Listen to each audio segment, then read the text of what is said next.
321. Folks, you've seen it before. This baby right here is by Brian Butcher. Brian Butcher right here at 321, the low non-typical division, and thinking new champions. Come on, Brian. We may be back on the stage here. Yeah, so we had gone out the first time was October 2nd and had gone out with a few buddies, and to us that's early season and we were just trying to get everything ready. We ended up moving the stand that I hunted out of the night that I killed the deer about 30 yards, and we hung up 5 other cameras. And somehow that evening, the buddy that I was with, he ended up losing a Tupperware thing of calls, so he was pretty nervous about getting out there finding those. And anyway, it was Friday, October 11th, we got back out again. He had an engagement that evening, so he couldn't stay and hunt, but we actually trimmed out the shooting lanes of the stand where I hunted that night, and it was probably 30 minutes after getting into the stand that I had a deer come in and he wandered off, and then probably another 30 minutes later I had another, what I would consider a decent deer, hanging around, and that deer hung around for probably 45 minutes.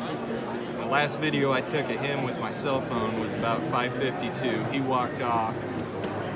And it had to have been less than 5 minutes later. This deer walked out with another small deer with him, and it was about 50 to 60 yards away when I first got a glimpse of him. And my first, reaction was confusion. I was trying to figure out what was up here because antlers aren't supposed to look like this. And a few steps later, I kind of realized that, it was antlers. I wasn't sure exactly what it was, but once I realized it was antlers, I knew it was something that I, wanted to go after. And so from that point on, I just stopped looking at the antlers and focused on the deer's body. And it was pure luck in the sense that that deer worked across, and then he turned, started working back to the north, and presented a broadside shot to my left at about 25 yards. And one of those things that as soon as that arrow left and hit the deer, I was very, very confident in the shot.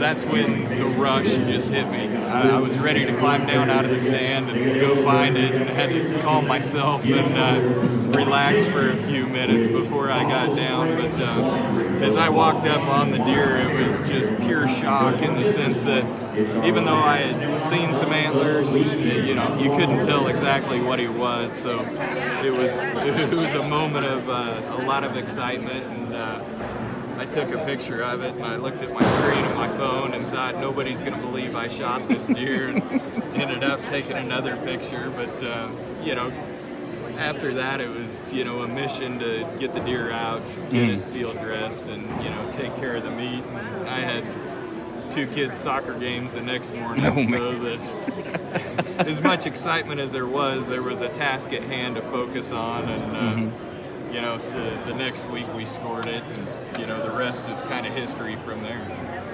So did you have some pretty bad buck fever after that?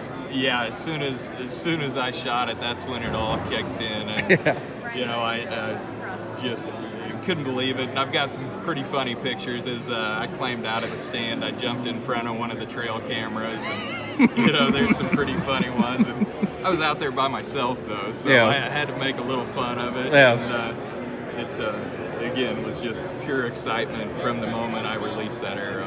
So you had a lot of people stop by and just kind of be in awe of it? Yeah, a lot of people confused. A lot of people, just look at it and, it just doesn't make sense. It's not what deer look like. Have you heard any explanation of what in the heck could have caused that? The best explanation is an injury. That being said, we had one picture of it in April, and it was already growing abnormally, very off balanced. And as we cleaned the deer, there was no physical evidence of an injury, but something had to have happened. I'm just not sure what. Yeah. I guess, did you do the monster buck, the actual contest? This year. Yeah. Yeah. So I guess you took first then. Yeah.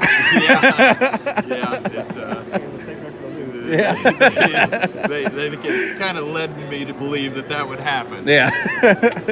So what made you decide that you wanted to bring it out here and show it to everybody, and you even took it out of its case so people could touch it and stuff? Yeah, it was a decision yesterday morning. As soon as we put it up here, I started thinking that, this crowd here is people that are, just like me, in the sense we're just average Kansas hunters. We're limited on our time. We're limited on our resources. We don't have the big food plots. We don't have all the extra stuff. Just a wild deer, and Mother Nature did its thing. I don't know why, but it's kind of a freak in its own right. Mm-hmm. And you got the Monster Bucks of Kansas here next to you. What's it been like seeing all the other deer and knowing somehow this is even bigger than a lot of these? Yeah, I mean, it's just very deceiving because it sits on a smaller frame, and as you look at any of the big deer that are out there, I mean, they almost all look bigger, but this thing's got 64 points on one side that they all add up, and that's how it gets the score that it has. What do you thought of the show so far? It's been a lot of fun. Some people have asked me if I'm tired of it, but I can talk deer hunting all day or all year long. So it's been a lot of fun. You had any like celebrities or anything come up, and anybody famous around here? Not this weekend. I got to go to the ATA show, and got my picture with some people that are on TV, and that was pretty cool for me. I got a little tongue-tied as I met the Drury brothers. Oh, and my stuttered gosh. a little bit, but I guess to be expected. So this will be, if it's official, it'll be the 4th largest in the world then for Correct. non-typicals. Yeah, 4th largest in the world, and second biggest hunter taken. Wow. What's that like knowing you shot something that's, I mean, it's about as rare as you can get? It's a little surreal. I mean, I tell people I still go look at this thing on a daily basis, just to look at it, but I don't know that it changes anything. It's created some opportunities to get out in front of people that I've had a lot of fun with, but other than that, tomorrow morning I go back to my job. I mean, nothing in the big picture's really changed. I guess my last question is, what are you planning to do with it? Are you planning to get it like a full body mount or what? No, the wife's not into that. With young kids and a dog, I'm a little worried about that. We're going to do a pedestal mount on it, and that way as I display it, I can, have people able to walk around the whole thing, just because, as you look at pictures of it, you get one angle, but this antler on one side, you really got to walk around the whole thing to get a grasp of it and see it all. So you got the cape then, you're going to do like a... Yeah. Okay. Yep.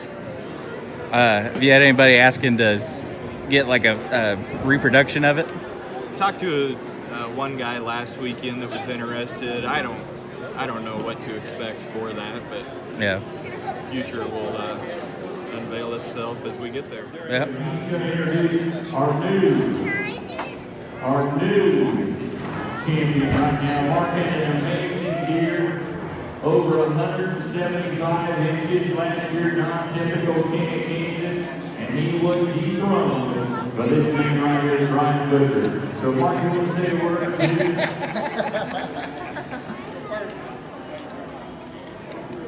Okay, first off, I'd like to say thanks. It's been awesome. The King of Kansas record was incredible. I enjoyed the show with you all. I enjoyed coming here, talking to everybody. Yes, I would have loved it if the rain would have lasted a little bit longer. But I am more than happy to congratulate Butcher Buck over 300 inches BNC. That's bad. Congratulations. Come on.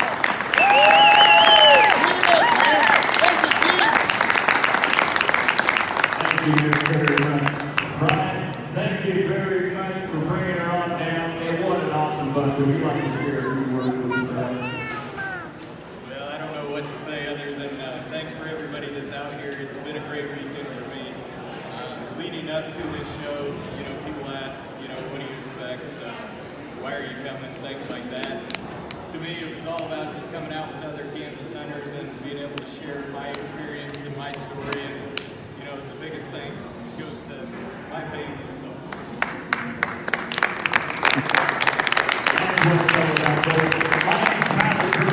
I've been lucky enough to work with these two gentlemen over the last year as we became involved with this show. And I tell you what, the 2 years that I've been able to manage this show, I couldn't ask for two better champions. Mr. Mark Watson, our former champion, now our new champion, and they're going to have a hard time beating me.